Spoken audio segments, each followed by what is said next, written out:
ครั้งหนึ่งวันนี้เป็นวันพุธที่5 เดือนเมษายนพุทธศักราช2566ซึ่งตรงกับเดือน7เหนือเดือน5ใต้ขึ้น15ค่ำญาติโยมวันนี้เป็นวันเดือนเพ็ญวันพระวันศีลเดือน7เพ็ญก็พี่น้องศรัทธาญาติโยมตรงกับวันพุธโดยก็วันนี้ก็กลางคืนที่แล้วก็มีการทำบุญสุนทานใส่บาตรญาติปกเกี่ยวกับวันอุปคุตเป็นพุทธญาติโยมเป็นพุทธอุปคุตก็เวลาเที่ยงคืนนี้กลางคืนก็ใส่บาตรกลางคืนเป็นประเพณีที่เอาได้สืบทอดสืบสานมาจากประเทศใกล้เคียงของเราคือประเทศพม่า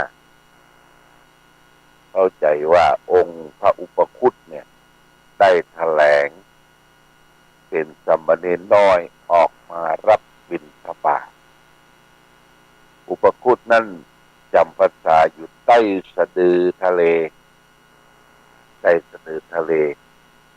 เป็นพระสาวกของพระสัมมาสัมพุทธเจ้ารูปหนึ่งที่มีอิทธิฤทธิปาฏิหาริย์มีญาณแก่กล้าก็ถือว่าเวลามีงานเพราะว่างานปอยหลวงงานปอยน้อยเพื่อจะแต่งงานอุปคุตก่อนจะมีงานเริ่มงานก็พากันไปแห่เอาก้อนหินสมมุติว่าไปแห่เอาก้อนหินต้าน้ำนาทีมาเป็นองค์อุปคุตแล้วก็มาตั้งประดิษฐานไว้ที่หานที่สร้างไว้และที่หานที่สร้างไว้นั้นก็จะมีเครื่องอัฐบริขารต่างๆเป็นเสื้อสัตว์อัศตะน้ำต้นคนทีแล้วก็เชิญอุปคุตเอาหินเนี่ยสมมุติมาเอาไปตั้งไว้ที่นั่นแต่ขอคือพระอุปคุตมาคุ้มครองรักษาก็คือมีเหตุเพศภัยอันใดอันหนึ่งเกิดขึ้นกับการกับงานที่ได้เฉลิมฉลองแต่ละวัดวาอารามนี่เป็นที่จารีตมาตั้งแต่นมนานกาลพอเสร็จงานจากการที่ทำบุญสุนทานเฉลิมฉลองแล้วเพิ่งก็จะแห่อุปคุตเนี่ยไปส่งที่ต้าน้ำนาทีนะต้าน้ำนาทีต่างๆที่สมมุติเอาก้อนหินมาอันนี้จะเป็นจารีตเป็นประเพณีทีนี้การใส่บาตร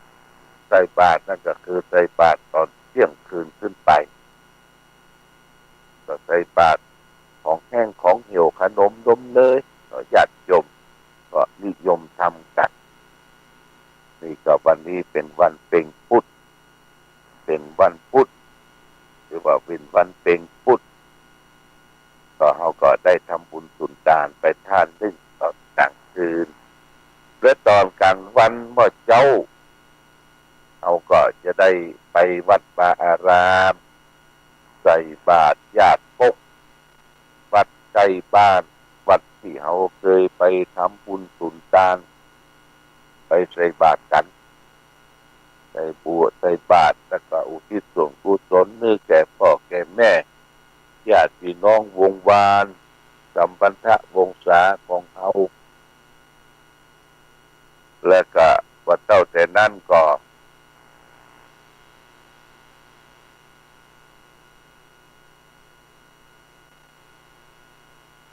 มีการเสียงมันรบกวนก็มีการไปทัศนศึกษา วันพระวันศีลนี่ก็ไปไหว้ศาลองค์พระพุทธาพระสัมมาสัมพุทธเจ้าที่หั่นที่นี่ในช่วงนี้ก็เป็นช่วงที่เริ่มต้นของการสงกรานต์ปีใหม่สงกรานต์ปีใหม่นี้ก็จะเริ่มตั้งแต่วันที่1 เมษายนเป็นต้นไปจนถึงวันที่13สังขารล่องวันที่14วันเนาวันที่15วันพญาวันเราก็จะได้ร่วมทำบุญสุนทานกันแต่ทางวัดพระบาทอุดมนี่ก็มีนโยบายขนทรายเข้าวัดญาติโยมขนทรายเข้าวัดในวันที่14แต่ว่าทรายในปัจจุบันน่ะแม่น้ำนาทีหนทางไปมาลำบากเพิ่งก็มีการจัดคือบริจาคค่าทรายค่าหยังแล้วก็ได้ฮื้อรถขนมาใส่รถที่ได้นำบริการก็คือรถไอ้แดงรัฐภูมิหินทรายลำละ1,800 บาทนะญาติโยมนะ1,800 บาทเพิ่งก็จะเอามาดำลงเป็นกองเจดีย์ทรายแล้วก็ถ้าเกินจากกองเจดีย์ทรายเพิ่งก็เอาไปดำที่ข้างทิศตะวันตกของเจดีย์วัดพระบาทอุดมที่ท่านก็จะมีจุดการสร้างโรงครัวจัดโยมเด้อโรงครัวหรือว่าหอฉันของวัดก็เพิ่งจะรอเสาเสร็จหอฉันของวัดญาติโยมหอฉันของวัดนี่ก็ทำแล้วรอเสาแล้วกว้างขวางไปจะช่วยให้หอมช่วยเป็นการบริจาคสร้างหอฉันนี่ก็มีเสาอยู่15 ต้นนะเสา15 ต้นเสาต้นหนึ่งก็จะตกบูชากันที่ราคา 3,000 บาทนะต้นหนึ่งเห็นค่าปูนค่าเหล็กค่าช่างเพิ่นคำนวณแล้วก็ต้นละ 3,000 บาทสร้างเสร็จแล้วก็จะได้เขียนชื่อเขียนนามของญาติโยมที่ได้แปลงหอฉันที่ฉันของพระสงฆ์องค์เดชเดี๋ยวจะเป็นเจ้าภาพได้ก็มีหน้าต่างมีหอฉันมีประตูหน้าต่างก็เป็นบานกระจกอันนี้ก็จะได้ถามช่างแต่ที่แน่นอนก็คือเสาเนี่ยเสากำตนกำตัวกำครอบกำครัวกำชีวิตแล้วก็จะได้มุงแมนท่านพิษกระเบื้องแมนท่านพิษอันนี้มันจะตกแผ่นเท่าใดแล้วก็จะแจ้งหรือญาติโยมท่านสาธุชนที่เป็นยุทธนิ่งที่เขาเอาทรายไปลงก็คือการสร้างหอฉันของวัดเตรียมการไว้ปล่อยหลวงปีหน้าญาติโยมนะเตรียมการปล่อยหลวงปีหน้าที่ได้บริจาคมาแล้วก็มีคุณหวนสุทธเสนาพร้อมด้วยครอบครัวคุณปนพสุทธเสนาคุณสายใจหานตระกูลและก็พร้อมด้วยคุณเพ็ญพรชัยเกตและครอบครัวหลายท่านที่ได้หอมทรายมานะก็มีแม่อำนวยทองชัยแม่เพ็ญพรชัยเกตนายประสิทธิ์ชัยเกตนางน้อยสิริมงคลบ้านเวียงสุดโทนางสาวราตรีบ้านประปงเวียงอันนี้ก็ได้หอมเป็นการโขนทรายเข้าวัดเอาไปได้โขนละเพื่อนโขนนืดเพียงแต่หอมสะตุ้งสะตางหลายวัดเหมือนกันเด้อญาติโยมวัดไหนก็ได้ที่เขาจับทรายแต่ต่างทรายเป็นสิ่งที่นักที่แน่นเป็นสิ่งที่ทำคุณประโยชน์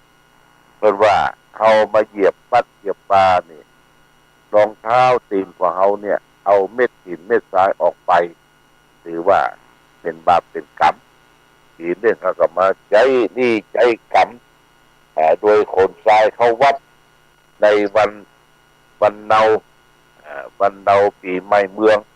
ที่เป็นจารีตประเพณีแล้วก็วันพญาวันพญาวันนั้นเพิ่นก็แต่งจ่อแต่งตุงญาติโยมน่ะเอาจ่อเอาตุงตัวเปิ้งเอาบ่ต้องไปตัดนะประเด็นนี้น่ะบ่ต้องไปตัดเพิ่นมีขายตามร้านชำต่างๆแล้วซื้อมาเป็นตัวเปิ้งตัวหยัง12ราศีแล้วก็เอามาใส่เค็ดไม้หวกเค็ดไม้อย่างต่างๆแล้วก็วันที่15วันพญาวันเนี่ยเอามาทำบุญ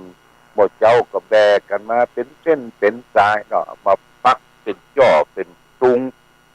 เป็นจ่อเป็นตุงที่กองเจดีย์ทรายแล้วก็มีสวยดอกไม้อันนี้ก็เป็นสิ่งที่รักษาจารีตประเพณีของเขาไว้วันนี้วันที่5ญาติโยมวันที่5นี่ก็หลวงพ่อก็จะได้ไปงานส่งน้ำพระธาตุ2 ที่วัดหนองยานี่ก็จะคือท่านพระครูประจักษ์ไปก็จะได้ไปพุ่นที่วัดพระธาตุดอยแก้วห้วยลึกตำบลแม่คาตำบลแม่งอนวัดหลวงพ่อครูบาคำปันท่านพระครูสังวรประภัตจะได้เพิ่นนิมนต์ไว้เมินนิมนต์เจ้าคณะไปร่วมส่งน้ำพระธาตุและ9 โมงครึ่งจะได้เดินทาง9 โมงครึ่งว่าญาติโยมเพื่อจะมาเยี่ยมวัดมาวัดอยู่แล้วก็วันนี้เป็นวันแต่งวันดาวันที่คณะสามเณรภาคฤดูร้อนที่มาพักกันตะวาละวันที่3ที่4วันนี้ก็มาฝึกฝนอบรมนุ่งขาวห่มขาววันพรุ่งนี้เพื่อจะแห่ลูกแก้วแล้วเนอะแห่ลูกแก้วสามเณรภาคฤดูร้อนท่านที่เป็นเจ้าภาพวันพรุ่งนี้เมื่อเจ้าเป็นแห่ลูกแก้วแล้วก็ตอนบ่ายก็จะมีการมอบผ้า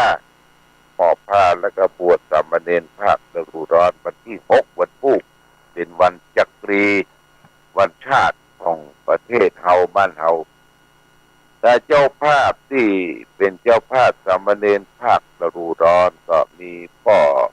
หมออินทรแม่จงดีเชื่อกันทาเป็นเจ้าภาพ1 รูป 1,000 บาทเภสัชกรหญิงพระนิกาวิศวกรธนากรเชื่อกันทา1 รูป 1,000 บาทแม่เวียวเพ็งขุนทด1 รูป 1,000 บาทแม่นิพาบุญเทียนบ้านม่อนปิ่น1 รูป 1,000 บาทแม่วัชรีเชี่ยวนพรัตน์ป่าบุงเวียง1 รูป 1,000 บาทครูธิรินทร์รัตนดาวพระจิตะธัญบูรณ์พระนิตะธัญบูรณ์1 รูป 1,000 บาทโมทนาสาธุเด้อมามอบผ้าไตรแก่เด็กน้อยลูกหลานเยาวชนที่นุ่งขาวห่มขาวที่จะเข้ามาบวชมาห้ามมาเฮียนต่อก็ดีบวชเพื่อการอบรมในช่วงเดือนเมษายนนี้วันพรุ่งนี้ญาติโยมนะพรุ่งนี้ก็มาติดต่อที่ทางครูบาจากโรงเรียนของวัดพระบาทอุดมได้ทุกเวลาวันพรุ่งนี้เนอะว่าเขาจะมามอบผ้ามอบอย่างเวลาใดเมื่อใดจะได้ยกยอเอาลูกหลานถึงแม้ว่าจะไม่ใช่ลูกหลานเขาโดยตรงแต่ถือว่าเป็นลูกเป็นหลานที่เขายกยอขึ้นมาบวชในพระพุทธศาสนาเพื่อได้มาศึกษาค้ำเรียนพระธรรมคำสอนขององค์พระสัมมาสัมพุทธเจ้าเพื่อสืบสานอายุพระพุทธศาสนาของเขาในวาระโอกาสต่อไปวันนี้จะฝากธรรมะหรือว่าโกฏกถาว่าด้วยความโกรธว่าด้วยความโกรธพระพุทธเจ้าได้ตรัสไว้ในพระไตรปิฎกสังยุตติกาย ล่มที่15หน้า71โอทางคัตวาสุขังเสติโอทางคัตวานะโสจติฆ่าความโกรธได้ย่อมอยู่เป็นสุขฆ่าความโกรธได้ย่อมไม่เศร้าใจญาติโยมความโกรธนี่มันเป็นสนิมตราฝังอยู่ในจิตใจเอาฆ่าความโกรธความฉุนเฉียวความโมโหเสียได้เนี่ยจะอยู่เป็นสุขฆ่าความโกรธโดยยอมเศร้าใจนี่ก็อยู่เป็นสุขบางคนนี่โกรธเกลียดผู้เก่าญาติโยมเป็นโรคซึมเศร้าให้วันค่ำโรคซึมเศร้านี่นะปวดท้องเปิ้นรับเปิ้นนอนกันทึดตัวเองยังซึมเศร้าอยู่เก็บเอาความโกรธผูกโกรธนั้นไว้เก็บเอาความโกรธผูกโกรธนั้นไว้นี่ก็เป็นเรื่องที่เราก็จะต้องระมัดระวังญาติโยมความผูกโกรธความโกรธเนี่ยมันหมิ่นเมย์ตราบใดเมื่อใดเราเป็นปุถุชนเนี่ยปุถุแปลว่าหนาชนที่เกิดมามันหนาด้วยกิเลสความโลภความโกรธความหลงมีอย่างเข้ามากระทบกระทั่งทางตาทางหูทางจมูกทางลิ้นทางกายทางใจเขาก็ต้องระมัดระวังจะไปเก็บกดจะไปผูกโกรธไว้จะไปเกลียดไปจังญาติโยมนะบางคนเนี่ยมันหันเขามีความสุขเขามีความสุขเขามีความสุขดีนะปากคนอื่นมันเชลละมันเชลว่าถ้านั้นถ้านี้ถ้าเขาปฏิบัติธรรมบ่ถึงปฏิบัติธรรมบ่ได้โอ้เป็นทุกข์ใจมันเจ็บใจนะลูกเจ็บใจว่าญาติโยมเจ็บใจอย่างใดนะก็บางหันมันอยู่อย่างเก่ามันเจ็บใจผูกโกรธไว้เป็นคนโกรธก้อมใจคิดก้อมออกอารมณ์ที่มากระทบนี่ต้องระมัดระวังในญาติโยมท่านสาธุชนทั้งหลายอันนี้ฝากไว้ฆ่าความโกรธได้อยู่เป็นสุขความโกรธเป็นสนิมตราก็มีประโยชน์อันใดที่จะนำพาให้เกิดความสุข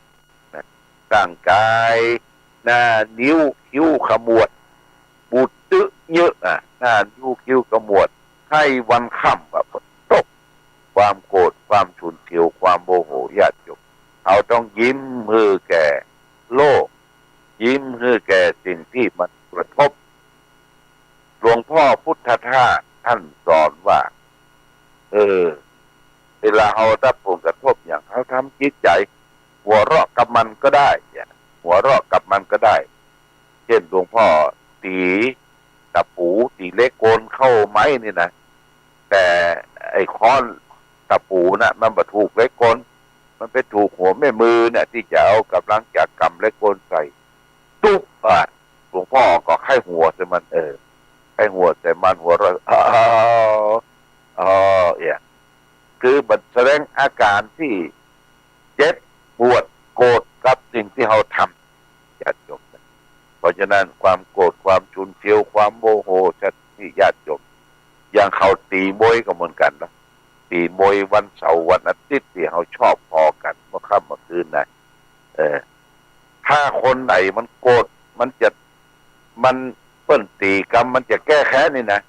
มันบุกเข้าไปเปิ้นแบบมีเจิ้งเวลาเดียวโดนนอกละเดียวโดนนอกปุ๊บละเดียวโดนนอกละเพราะมันมีเจิ้งมันมีลายเอาแหงเขาตุ๊บอยู่นะเพราะความโกรธนะญาติโยมความโกรธเป็นสนิมตราของโลกต้องระมัดระวังจะไปผูกโกรธไว้มันจะเป็นโรคเศร้าซึมโรคหงอยเหงา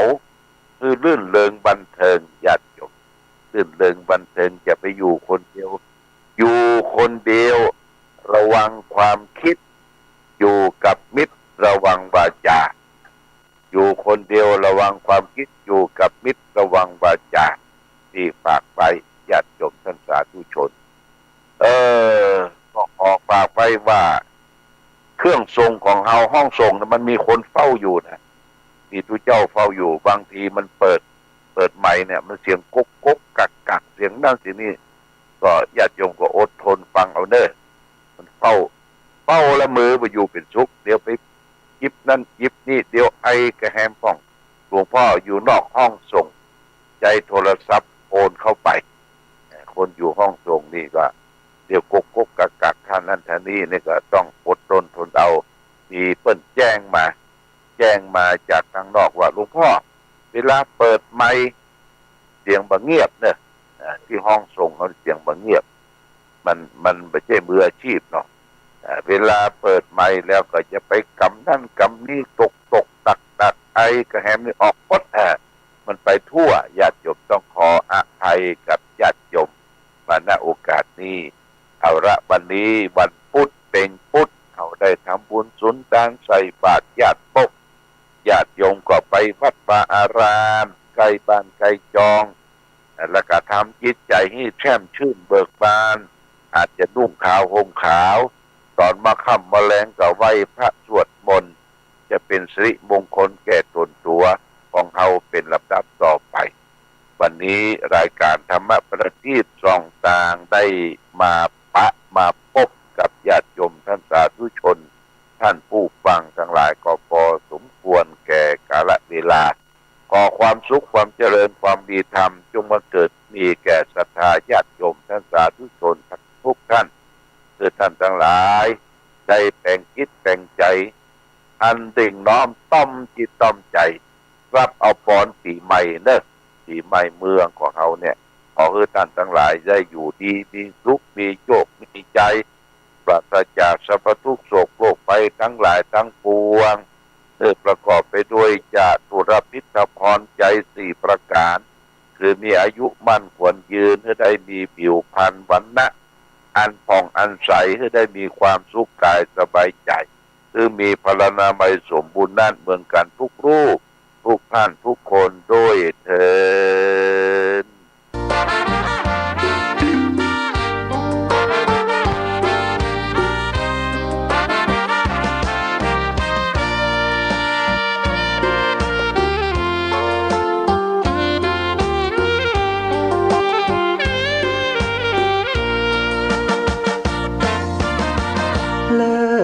ฟ้านภาลัยก้องไปทั่วเขตสยามน้ำสามผิวงดงามยามได้มาโยนดินมเหสีแห่งเมืองฝางน้ำผิวสวยทั่วถิ่นร่ำลือทั่วท้องทันโสภินยิ่งกว่านางใดสามกาลเวลาสีผิวนางเปลี่ยนแปลไปในทุกช่วงยามเลิศล้ำอำไพเปรนพิษไทยไหลงดงามหนึ่งในสยามพระนางสามผิวยิ่งใหญ่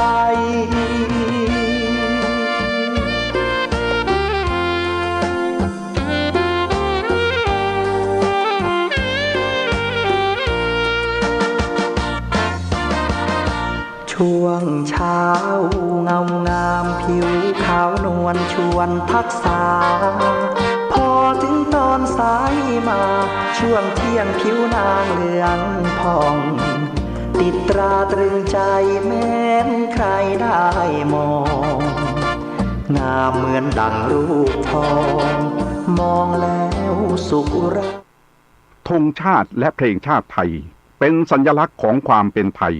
เราจงร่วมใจยืนตรงเคารพธงชาติด้วยความภาคภูมิใจในเอกราชและความเสียสละของบรรพบุรุษไทยประเทศไทยรวมและเชื้อชาติไทยเป็นประชารัฐผ้าไทยของไทยทุกส่วนอยู่ดำรงคงไว้ได้ทั้งมวลด้วยแค่ล้วนหมายรักษาพันธิตไทยนิรักสงบแต่ถึงรบไม่กล้าเอกราชจะไม่ให้ใครคุมขีสละเลือด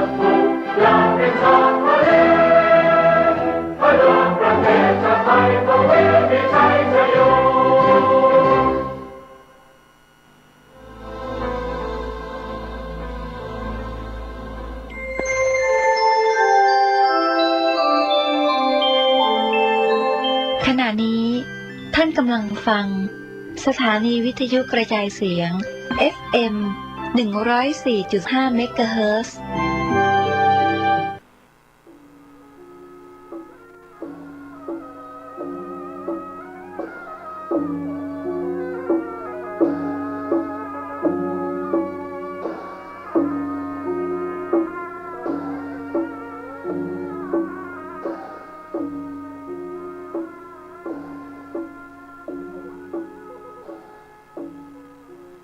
และความผาสุกทางใจจงได้บังเกิดมีกับพ่อแม่พี่น้องท่านสาธุชนคนดีผู้เจริญในศีลในธรรมทุกท่านพร้อมกันนี้ ขอยกมือ10 นิ้วกราบอาราธนาเอาคุณพระแก้วเจ้าทั้งสามบุญศีลบุญทานที่ได้กระทำปั้มเป่งมาและจักกระทำในเวลานี้เชื่อวัดเชื่อว่าเชื่อบ้านเชื่อเมืองพระสยามเทวาธิราชคุณพ่อคุณแม่คุณครูบาอาจารย์ผู้ประสิทธิ์ประสาทวิชาความรู้ สิ่งศักดิ์สิทธิ์ทั้งหลายอันมีพระบรมธาตุเจ้าโดสุเทพและครูบาเจ้าศรีวิจัยนักบุญแห่งล้านนาไทยเป็นต้นขออาราธนาและเชิญชวนมาปกปักรักษาพ่อแม่พี่น้องลูกเต้าหลานเหลนพ่ออุ้ยแม่อุ้ยพ่อหนานพ่อน้อยพี่ป้านาอาศรัทธานักศิลป์นักบุญทุกท่านมีความสุขกายสุขใจสุขกายนั้นปราศจากโรคภัยไข้เจ็บอันร้ายแรงสุขใจนั้นปราศจากความโลภความโกรธความหลงความอิจฉาริษยาอาฆาตพยาบาทซึ่งกันและกันขอความสุขอันสมบูรณ์นี้บังเกิดมีกับท่านทั้งหลายทุกคนวันนี้ก็เหมือนกันถึงวันตุลุงได้มานั่งนั่งจ๋ากับพี่น้องญาติกาวงศาเหมือนกันกูวันที่บางคนเพิ่นบอกว่าตุลุงจัดรายการไปเมินก็จะพยายามให้มันเมินที่สุดก่อนที่เราจะได้ฟังธรรมะธรรมโมต่อไปนั้นขอเชิญพี่น้องทั้งหลายไหว้พระให้ก่อนเพื่อให้เป็นสิริมงคลกับตัวอะระหังสัมมาสัมพุทโธภควาพุทธังภควันตังอภิวาเทมิกราบสวากขาโตภควตาธัมโมธัมมังนัมมัสสามิกราบสุปฏิปันโนภควโตสาวกสังโฆสังฆังนะมามิกราบหันธรรมยังพุทธัสสะภควโตบุพาภคณมะกะลังกะโลมาเสนะโมตัสสะภะคะวะโตอะระหะโตสัมมาสัมพุทธัสสะนะโมตัสสะภะคะวะโตอะระหะโตสัมมาสัมพุทธัสสะนะโมตัสสะภะคะวะโตอะระหะโตสัมมาสัมพุทธัสสะพุทธังสรณังกัจฉามิธัมมังสรณังกัจฉามิสังฆังสรณังกัจฉามิตุติยัมปิพุทธังสรณังกัจฉามิตุติยัมปิธัมมังสรณังกัจฉามิตุติยัมปิสังฆังสรณังกัจฉามิตติยัมปิพุทธังสรณังกัจฉามิตติยัมปิธัมมังสรณังกัจฉามิตติยัมปิสังฆังสรณังกัจฉามิอิติปิโสภะคะวาอะระหังสัมมาสัมพุทโธวิชชาจารณะสัมปันโนสุขโตโลกวิทู อนุตตโลปุริสะธรรมสารถิสัทธาเทวะมนุษสานังพุทโธภควาติสวากขาโตภควตาธัมโมสันติติโกอากาลิโกเอหิปัสสิโกโอปนะยิโกปัจจัตตังเวทิตตโพวินยูหิติสุปฏิปันโนภควโตสาวกสังโฆอุจุปฏิปันโนภควโตสาวกสังโฆญาญะปฏิปันโนภควโตสาวกสังโฆสามิจิปฏิปันโนภควโตสาวกสังโฆญาติตังจัตตาริปุริสายุคานิอัฏฐปุริสาปุคลาเอสะภควโตสาวกสังโฆอาหุไนโยปาหุไนโยทักขิไนโยอัญจลิกาลนิโยอนุตตลังปุญญเขตังโลกัสสติกราบหนึ่งกราบสองกราบสามได้ไหว้พระเจ้าพระธรรมพระสงฆ์เป็นสิริมงคลแล้วต่อไปนี้ตั้งอกตั้งใจสละเวลาสักหน่อยหรือบางอันถ้าจำเป็นก็เนี่ยการโดยฟังโดยตุลุงจะนำธรรมะมาเสนอให้พี่น้องทั้งหลายฟังโบราณเพิ่นว่ากำบักเก่าเพิ่นว่าถ้าบ่มีขี้ฝอยหมาบ่ไปขี้ถ้าบ่เป็นนี้เพิ่นถึงมาถามอันนี้เป็นสุภาษิตเนอเพิ่นว่าไว้เมินนะเนอตุลุงบ่ใจนำมาว่าเงือไผ่คนใดคนหนึ่งอย่าไปมีอคติจะไปเสียอกเสียใจอย่างเนอว่าไปตามน้ำทำไปตามตัวเพื่อจะให้เฮาได้แก้ไขได้ปรับปรุงตัวเก่าเฮาบ่เฮือได้ตกใจขี้ฝอยหมายความว่าไม้ที่เพื่อนเอาจักตอกแล้วก็พอจักตอกเสร็จแล้วเอามาเหล่าทำกรรมคือตอกนั้นกลมคือตอกนั้นงามเมื่อไม้กงก้อมเพื่อคนขูดเหลาอันที่มันเหลือที่เฮาบัดใจนั่นนะอันนั้นเรียกว่าขี้ฝอยหรือว่ากองขยะกองขี้เยื่อที่เฮากวาดต้อมกันไว้นั่นก็กองขยะกองขี้เยื่ออันนี้เป็นกรรมบะเก่ากองขี้ฝอยกองขี้เยื่อถ้าคนไทยว่ากองขยะลองสังเกตพอหมาน้อยหมาใหญ่ชอบไปขี้ที่นั่นเพราะว่ามันเป็นสถานที่สกปรกแล้ว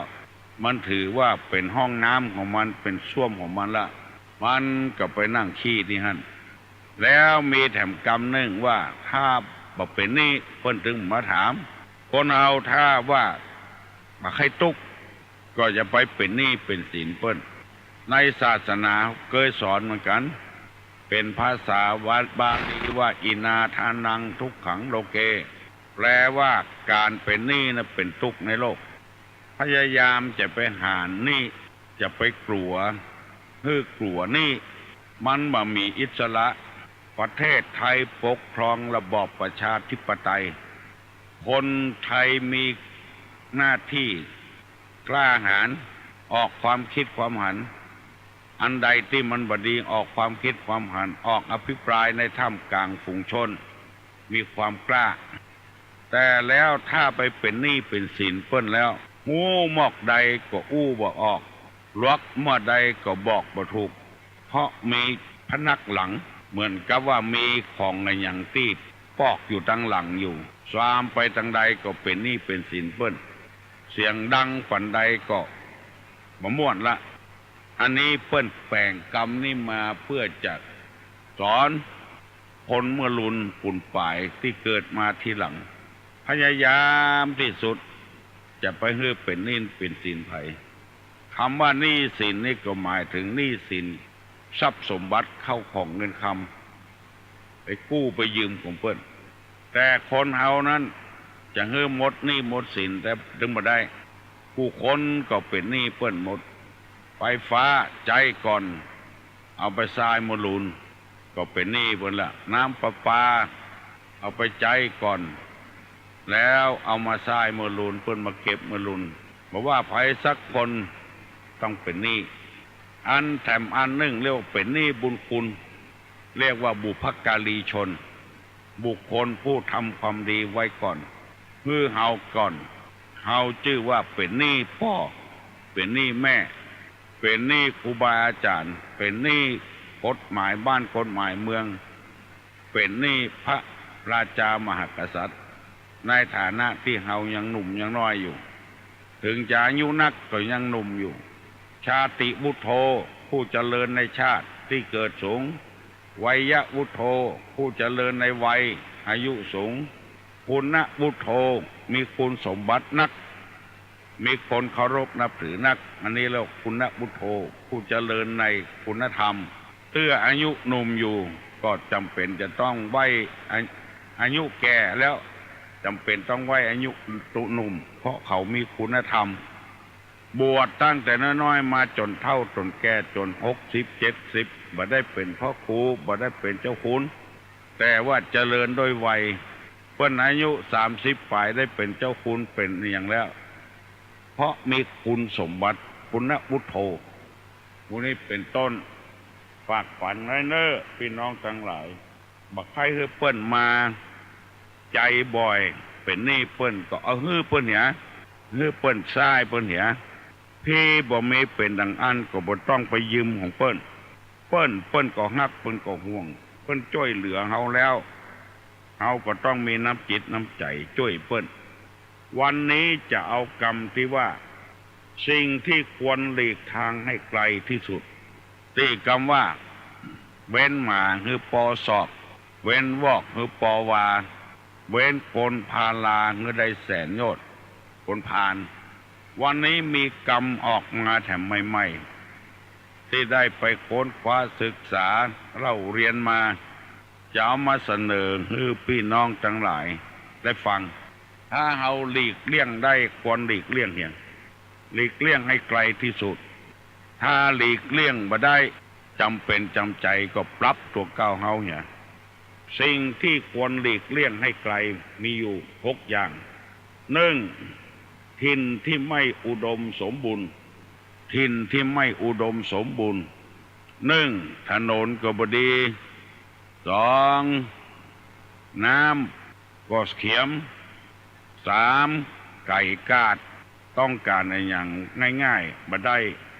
4ไก่นักปราชญ์ไก่บัณฑิตผู้งูผู้ฉลาดจะถามอย่างไผก็บ่ฮู้เท่าใดเท่ากัน5ไก่ไฟฟ้าบ่เข้าอันนี้เปิ้นฮ้องกันว่าสถานที่บ่อุดมสมบูรณ์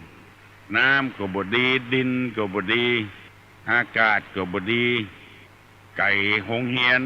ไก่วัดหมู่นี้ชื่อว่าสถานที่บ่สมบูรณ์ถ้าใครอยู่ก็ไปอยู่ที่เพิ่นสมบูรณ์อย่าไปละไฟแล้วไปเป่าหิ่งห้อยไปจากสถานที่เจริญแล้วไปหาที่บ่เจริญอย่างกับปู่พามทุจกอยู่เมืองสาวัตถีเมืองอุดมสมบูรณ์หนีไปอยู่เมืองกลิงกราชเมืองที่แห้งแล้งกันดารชะตากรรมก็เลยตกทุกข์ได้ยากตลอดชาติใครอยู่ที่ดีๆนั้นอยู่ใกล้วัดใกล้บัณฑิตใกล้นักปราชญ์ใกล้ผู้หูผู้ประฉลาดอยู่ใกล้วัด2อยู่ที่มีน้ำ3ไฟฟ้าเข้า4ห้องน้ำห้องส้วมมีแล้วก็5สถานที่ใกล้กาดพยายามเสาะหาที่อุดมสมบูรณ์หมู่ขายแรงงานต่างชาติมาบ้านเฮาเพราะว่าบ้านเปิ้นบ่อุดมสมบูรณ์เหมือนบ้านเฮาคับแคบใจบังคับผูกเห็น สารพัดอย่างบ้านเฮานี่อุดมสมบูรณ์มีน้ำประปามีน้ำแม่มีน้ำใจมีไฟฟ้ามีกาดมีใกล้วัดใกล้วาจะทำบุญทำทานที่ไหนเมื่อใดก็ได้ใกล้บัณฑิตกับอกกับใจอย่างปรึกษาหารือเปิ้นจะบอกนึอันนี้เรียกว่าถิ่นที่ไม่สมบูรณ์ควรหลีกให้ไกลสองมิตรที่ชั่วคือมีเพื่อนมีฝูงที่บดีปาไปทางที่บดีอันนี้ก็ควรหลีกให้ไกลสามตระกูลที่เสื่อมเสียตระกูลนั้นเป็นตระกูลที่เสื่อมเสียก็ฮือหลีกไกลๆจะไปใกล้เพิ่นว่าเสือเนอะมันคบคนเนอะก็ไปไว้อยู่เอาเป็นพระเจ้าหันกงจักเป็นดอกบัวกำตดบกำขี้อันนี้ฮ้องกันว่าตระกูลที่เสื่อมเสียไปอยู่โดยก็เลยเป็นตัวเขาไปเหี่ยข้อที่สี่ญาติที่ชั่วพี่น้องที่บดีประพฤติผิดศีลผิดกฎหมายบ้านกฎหมายเมืองตลอดเวลาข้อที่ห้าภรรยาชั่วสามีชั่วอันนี้ก็ควรหลีกทางนึกไก่ข้อที่หกทาสชั่วทาสหมายถึงคนใจเอากรรมในบ้านไปอู้ให้เปิ่นนอกบ้านนอกจองคนใจที่บดีเนี่ยการดีตึกแต่ปากบดีอันนี้คือหลีกไก่ทำในเนี่ยหนึ่งก็มีคล้ายๆกันภูมิประเทศที่ไม่สมบูรณ์ความประพฤติไม่ดีภรรยาทุศีลแม่น้ำที่ไม่ดีทรัพย์ที่ได้มาจากการทุจริตโภชนาอาหารไม่ดีอันนี้ก็ควรหลีกทางให้ไกลเพื่อย้ำให้พี่น้องทั้งหลายจะไปอยู่ที่ไหนกินที่ไหนเมาประจายบ้านอยู่ที่ไหนจองอยู่ที่ไหนใครได้มาเป็นผัวเมาไม่ยิงใครได้มาเป็นเมียคือพ่อลุมภูมิลำเนาของบ้านของจองก็ถ้ามีลักษณะเช่นนี้นั้นให้ย้างอย่างก่อนอย่าไปใกล้เถอะเสาะหาที่อุดมสมบูรณ์ที่สมบูรณ์มีมิตรชั่วตระกูลเสื่อมเสียญาติชั่วภรรยาสามีชั่วและก็ทาสชั่วอันนี้คือหลีกเลี่ยงภูมิประเทศที่ไม่สมบูรณ์ความประพฤติไม่ดีภรรยาสามีทุศีลแม่น้ำไม่ดีทรัพย์ที่ได้มาจากทุจริตโภชนาอาหารที่ไม่ดีหมู่นี้คือหลีกเลี่ยงวันนี้เอามาเปาะกันอันไหน6 ข้อมาเปาะกันคือพี่น้องทั้งหลายพยายามหลีกเลี่ยงสิ่งเหล่านี้เอาหวังความเจริญฟังวิทยุก็ฟังกับเพลงพอทุเจ้าเทศมาปิดเหียบอกฟังสักกรรมหมู่นี้เป็นต้นควรหลีกเลี่ยงคืออยู่ถิ่นฐานที่สมบูรณ์มีน้ำมีท่าอุดมสมบูรณ์มีไฟฟ้าเข้ามีหนทางดีมีกาดมีบัณฑิตนักปราชญ์หมู่นี้ควรจะคบหาสมาคมควรจะอยู่สถานที่ใกล้ๆสถานที่นี้สถานที่สมบูรณ์นั้นเคยได้ยินทุเจ้าตั้งประสางละปูนเพิ่นว่าเพิ่นนิมนต์ไปวางศิลาฤกษ์จะสร้างวัดกว่าที่จะวางศิลาฤกษ์ได้นี่ต้องเที่ยงคืนบุญก่อนบ่ายโมงฝรั่งมันรับไปก่อนมันจะมาหันตามเตียนโยกยากอย่างบ้านเฮานี่มันบ่เล่นตัวมันกลัวไฟต้องเอาเมื่อคืนมื้อก่อนเพราะว่ามันรับแล้วก่อนเช่นจะวางศิลาฤกษ์จุดเทียนได้เพิ่นเข่งกฎหมายเพิ่นเข่งหรือบ้านเฮาจะแปลงเฮือนสักหลังนี่นะฟังดีๆเนี่ยก็ว่าใครไปอยู่อเมริกาเนี่ยใครไปอยู่ประเทศนั้นประเทศนี้เนี่ยมันทุกข์เลยเฮาก็จะแปลงเฮือนสักหลังนี่ไม่ใช่ว่ามีเงินนะแปลงได้จะต้องมีถนนหนทางเข้าแผวเวลาเกิดไฟไหม้ใต้ลามากาเกิดเจ็บเป็นเย็นอุ่นมารถพยาบาลรถดับเพลิงเข้าง่าย 2ไฟฟ้าเข้าถึงไฟฟ้าเข้าบ่ถึงบ่ฮือแปลงเฮือนอย่างบ้านจัดสรรอย่างต่างๆเนี่ย3น้ำประปาคือเข้าถึงหมด4ต่อส้วมเปิ้นบอกว่าเปิ้นบ่ใช่แปลงอย่างเฮาของไผของมันส้วม9หลัง10หลังเอาไปรวมกันทีเดียวอุจจาระไปรวมกันทีเดียวบ่ใช่หลุมไผหลุมมันอย่างของเฮาแล้วต่อไปนั้นต่อแก๊ส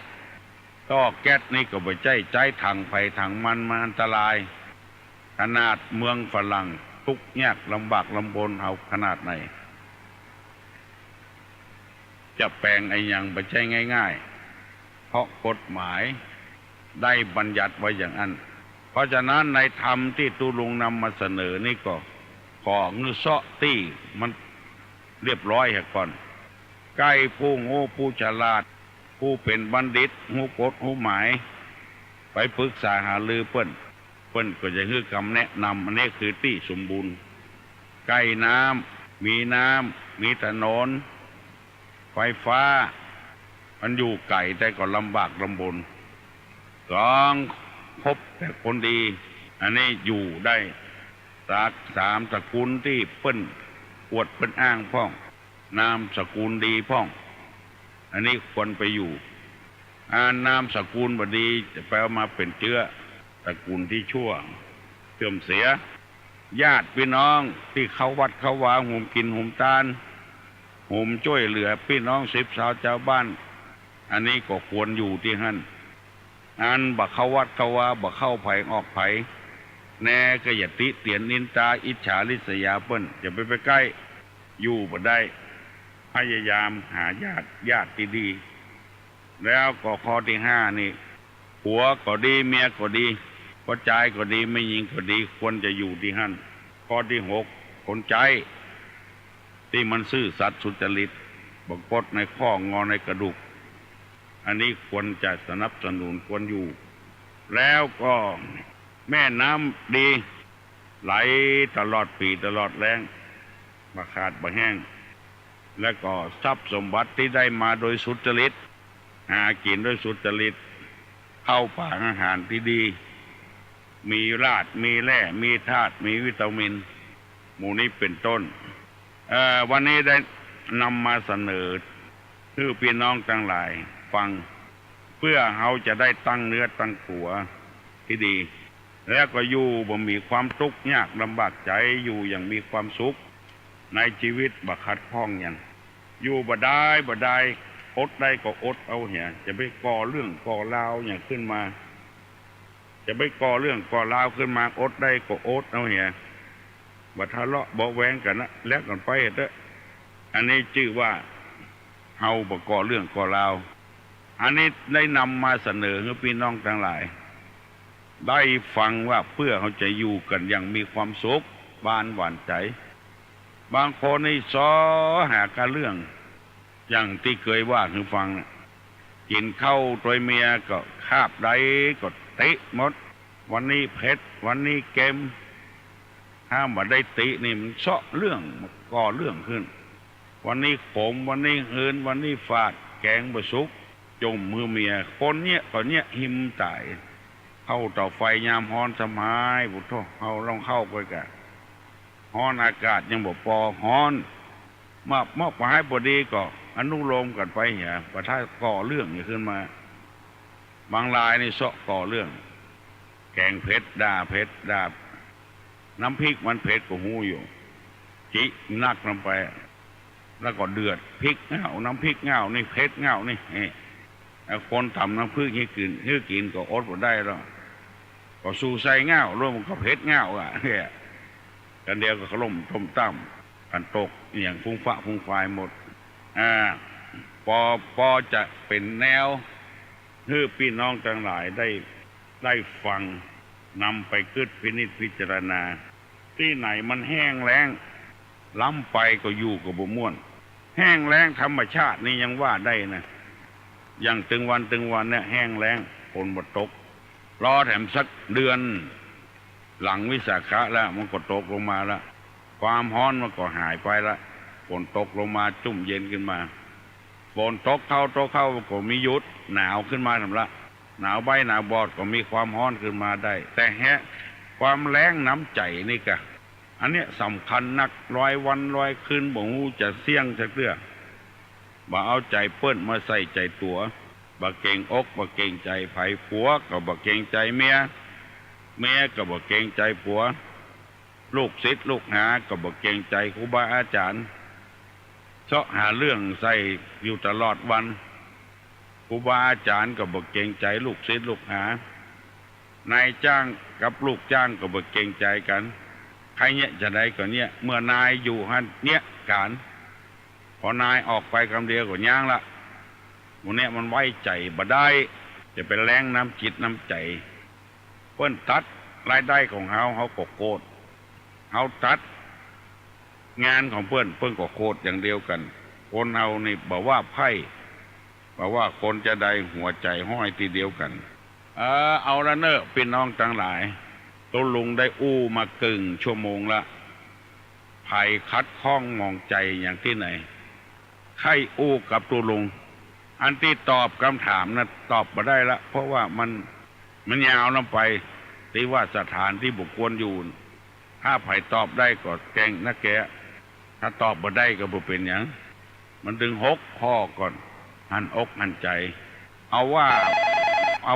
คือฟังแล้วก็จะได้นำไปปฏิบัติบ่ได้บัดใจว่าคือไผคนนั้นคนนี้เนอะ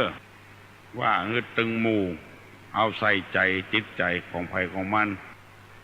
121 058โทรศัพท์มาอู้กับตัวลุงได้สบายใจต่างคนต่างอู้กันเพื่อจะได้พิสูจน์ว่าอู้ไปถึงมาเจ้าเนี่ยให้ฟังพ่องบ่ฟังพ่องแล้วมีสาระมีประโยชน์เพื่อโอกาสครึ่งชั่วโมงจะได้ปรึกษาหารือกัน121 058เนอะตะกี้โทรมาหลุดไปเห็นละเมื่อฮัลโหลดีครับสวัสดีลุงครับครับให้ถามปัญหานี่นะครับถามกับลุงแหละถามว่าการใส่เตียนขันศีลนี่เป็นไปกี่เล่มฮะโอ้เปิ้นบ่มีกำหนดเอาเว้ยใส่เตียนขันศีลนี่นะครับใส่กี่เล่มใส่เนาะถ้ามี5 เล่มก็ขอศีล5ก็ใส่5 เล่มครับถ้าบ่มีถึง5ก็ใส่เล่มเดียวก็ได้เนอะครับเปิ้นบ่มีกำหนดเอาเว้ยก็ได้เข้าแก่ว่าอันตะกี้นี่ก็ที่มันมีกำหนดลูกน้อเปิ้นบ่ได้กำหนดไว้เว้ยครับบ่เหมือนอย่างอื่นครับถามตะกี้ครับยินดีเนอะครับยินดีเนอะใส่กี่เล่มก็ได้ขันขอศีลนี้ฮัลโหลประกาศเจ้าฮะสาระดีกาฟังแล้วชื่นใจฟังแล้วชื่นใจเจ้าสาระดีนักๆเลยไปยถึงวันนี้ม่วนอกม่วนใจม่วนอกม่วนใจแหละสบายใจที่บอกทุกคนทั้งหลายแล้วบอกว่า6 โมงเนอะบอกกับตู้ลุงคนฟังไปตื้อถึงม่วนเนาะเพราะคนเฮาบ่ดีจะเป็นคนดีไปได้ก็เพราะตู้ลุงนั่นเนอะเพราะอันนี้แต่ก่อนนี้ทุ่งสามจะเป็นบ้าเป็นว่าเดี๋ยวนี้โอ้ได้ฟังถึงวันไผ่พระว่าอย่างซักอย่างว่าอย่างมาสนใจอย่างพวกนี้มันอยู่ที่เฮาหมดเริ่มต้นที่เฮายุติที่เฮาแต่ก่อนนี้ก็ถึงแค่อย่างเพิ่นว่าพี่หูหน่อยถึงแค่เอาห้องเดี๋ยวนี้บ่ค่อยสนใจแล้วดีแล้วเนอะเขาว่าอย่างบ่ดีก็เข้าหัวน่ากะเนาะเขาบ่สนใจเขาบ่ต้องห้ามเนาะบ่ห้ามเพิ่นก็เปื้อของมาโยนให้เฮานะเขาสิห้ามมันก็ตกแต่เขาเหมือนกันนะเนาะแม่นเนาะสร้างร้อนไฟฟ้านะเนาะร้อนจะร้อนแต่เขาเนี่ยเอาปัญหาเนาะเจ้าจบดีเนอะเขาตอบไปแล้ว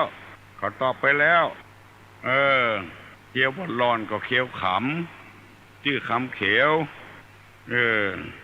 เอาแถมเนอ ถ้าไผ่บาดถามตุลุงจะถามเนอะสีอะไรที่มดชอบกินมดชอบกินสีอะไรอย่างไผ่ตอบได้ต้องตอบมาหรอสีอะไรที่มดชอบกินฮัลโหลฮัลโหลเจ้าสีน้ำตาลเจ้า น้องพิมพ์เหรอเจ้าสีน้ำตาลเนาะเจ้าถูกต้องแล้วเนอะเจ้าลูกเจ้าวันนี้ลูกฝ่ายเจ้าลูกฝ่ายไปเหียยินดีเนอะเจ้าไอ้ยังบ่ลูกเห็นเด้อฝ่ายแล้วนะ6:40 นาทีแล้วมาเดี๋ยวนี้วันนี้วันจันทร์เนอะไปเนี่ยเวียกเนี่ยการลูกเนอะฮัลโหลกราบนมัสการเจ้าตุลุงขอตอบสิ่งที่ควรหลีกเลี่ยงให้ไกลที่สุดเจ้าอันบ่เจ้าจำได้หมดแหละเจ้าหนึ่งถิ่นที่อยู่ที่ไม่อุดมสมบูรณ์ที่ไม่อุดมสมบูรณ์2มิตรที่ชั่วมิตรชั่วตระกูลที่เสื่อมเสีย3 4ญาติที่ชั่วเก่งภรรยาและสามีชั่ว6ทาสชั่วหรือคนรับใช้ชั่วทาสชั่วคนรับใช้นี่เนาะเจ้าที่ไหนอ่ะเสาหินนองหอยเสาหินนองหอยเจ้าเก่าเนาะเจ้าบ่ใจคนที่เปิ้นไปนั่นบ่ใจเจ้าใช่แถมติ้งเนาะแถมติ้งนี่เจ้าก็ว่าเสียงผิดไปเจ้ายินดีเนอะบุญรักษาขอบพระคุณเจ้าดีมากจำได้ถึง6 ข้อพยายามหลีกเลี่ยงเนอะไผ่ประถามตุลุงจะถามเนอะไผ่ตอบได้พ่องไผ่ตอบได้พ่องสีน้ำตาลตอบไปแล้วไส้ยาวกว่าตัวบนหัวเผาได้ไส้ยาวกว่าตัวบนหัวเผาได้ไอ้อย่างไส้ยาวกว่าตัวบนหัวเผาได้เอาเป็นไฟเลยไอ้อย่างไส้ยาวกว่าตัวบนหัวเผาได้121-058ฮัลโหลเจ้าตุลุงอันจะตอบปัญหาค่ะตอบปัญหาตุลุงแหละเจ้าอันเป็นนั้นเดี๋ยวก่อนนะจะมาขึ้นบอกที่เขาใจสมัยแต่ก่อนนะเจ้าไส้ยาวนะโกมมาเจ้าไส้ยาวกว่าตัวหัวเผาได้นะโกมแม่กับเจ้าตุลุงโกมเจ้าโกมก็ได้ถูกต้องก็ถูกกับเจ้าเตรียมไข่ก็ถูกกลมที่มันมีไส้มันมีเนาะกลมที่สายนะจากที่สายมันถูกต้องเนอะเจ้าตุลุงที่เคยโทรมานะอย่าเคยโทรมาเจ้าที่ไหนก็สันพักหวานเจ้าสันพักหวานทางดงเจ้าอันวันนั้นได้ยินเขาว่าตุลุงแม่ที่สองกายเนาะเสียดายแบบได้ไปสักเก่ามันเจ้าสองกายก็ไปเจ้าใส่มูลก็เจ้าใส่มูลก็ไปเจ้าเขาว่าตุลุงทองวันมาบ่ได้ไปสักกรรมนั่นแหละเจ้าตองไกลมันบ่ไกลเท่าใดเนาะบ่ไกลเจ้าสายมูลก็บ่ไกลสายมูลก็ใกล้ๆกันใกล้ๆกันเจ้าเจ้าอันบ่มีโทรมาตอบปัญหามาได้เจ้าโชคดีนะเจ้าโชคดีถามอย่างที่อ้ายเพิ่นถามเมื่อกี้ว่า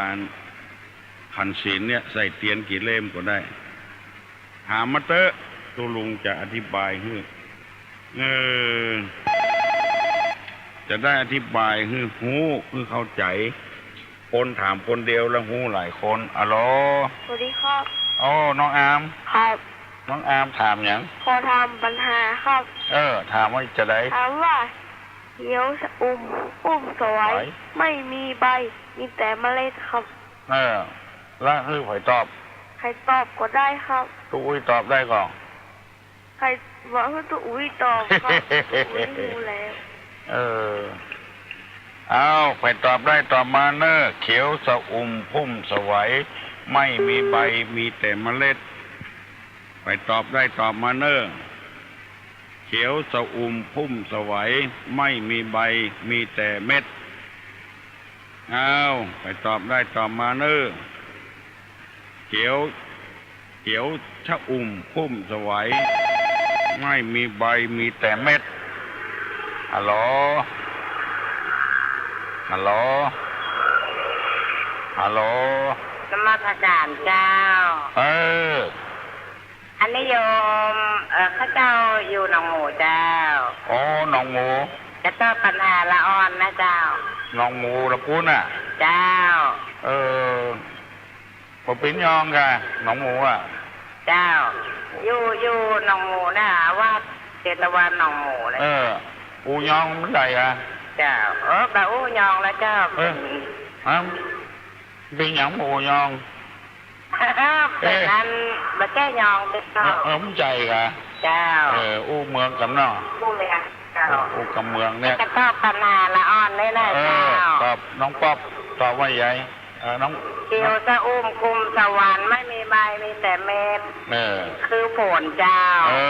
เม็ดฝนเนาะฝนตกมันมีใบมีแต่เม็ดเขียวจะอุ้มก็คือฟ้าเจ้าถ้าจะทายละอ่อนคำเนอถามละอ่อนลมพัดไหวประเมินห่างปล่อยก้นอันยังก็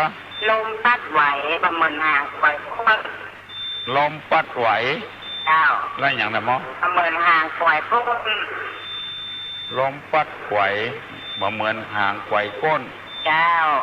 ลมพัดไหวประเมินห่างปล่อยก้นเจ้าไปได้ตอบมาเนาะก็ร้องฟังเป็นวันนะเจ้าบ่ฟังเป็นวันแล้วก็โคตรประการเจ้ายินดีเนอะจ้าเอาน้องหมูปุ้นก่อนยินดีเนอะไปตอบได้ตอบมาเนอะอย่างหูบ่ไหวไกวก้นอย่างหูไปตอบได้ตอบมาเนอะลมพัดไหวบ่ไหวบ่หวั่นไกวก้นตอบมาเลยฮัลโหลสวัสดีเจ้าจะถามปัญหาเมื่อตัวบาเจ้าถามว่าจะได้อยากแต่ยังไม่ยิงชอบนะเจ้าแจ้นอไอ้ยังก็ดาบแต่ยังไม่ยิงชอบเจ้าดาบไอ้ยังไม่ยิงชอบเจ้าเพราะว่าดาบตำรวจเนี่ยแม่นว่าปัจจัยเจ้าปัจจัยเด็กกะเจ้าคือคนอื่นตอบเนาะเจ้าดาบไอ้ยังไม่ยิงชอบใครตอบได้ตอบมาเนอะดาบตำรวจบัดใจวะดาบไอ้ยังไม่ยิงชอบใครตอบได้1210058